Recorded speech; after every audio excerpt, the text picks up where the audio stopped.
παιδαγωγικό μέσα που μπορούν να χρησιμοποιήσουν τα φύλλα εργασίας εκπαιδευτική και στο νηπιαγωγείο και στο δημοτικό. Και αυτό είναι για τους προστατευόμενους πρόσφυγες που έλεγαν την ύπατη αρμοστία, εξαιρετικά βιβλία που μπορούν να τα χρησιμοποιήσουν στην εκπαίδευση.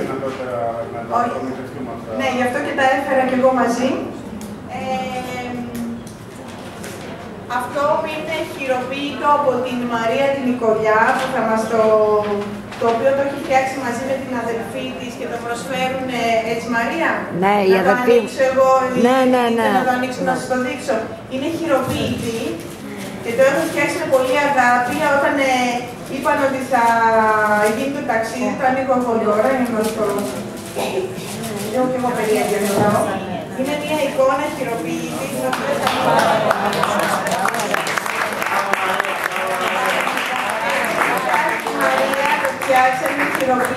Είναι πυρογραφία με ζωγραφική. Πυρογραφία με ζωγραφική. Πυρογραφία με ζωγραφική. Έχουν φέρει όμως και κάποιοι άλλοι. Ο Λοΐζος, έλα Λοΐζο να μας το δώσεις.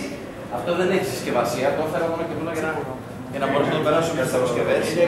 Είναι ρακί από το ορεινό λασίφι.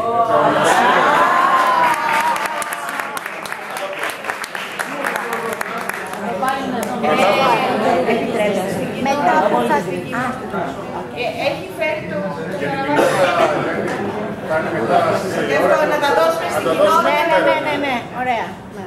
Και αυτό είναι χειροποίητο εδώ πέρα, πάλι όχι από μένα, από μια πολύ καλή φίλη, πολύ συμπληρωμένη ότι εντάξει, καλό θα ήταν να φέρουμε κάποια δωράκια. Αυτό θα σας θυμίζει η Ελλάδα λοιπόν, να το ετοιμάσετε.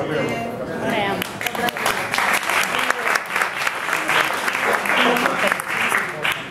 Και εμείς εκ μέρους του Συλλόγου Διδασκόντων έχουμε φτιάξει ένα αναμνηστικό έτσι για να θυμώσουμε το σχολείο μας. Το προϊστάμενο. Μπράβο!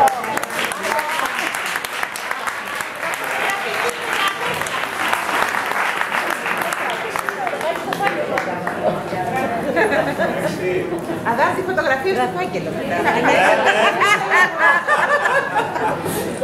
Ωραία, αφού δώσαμε και τα δώρα μας και τα υπόλοιπα στην ελληνική κοινότητα που θα πάμε.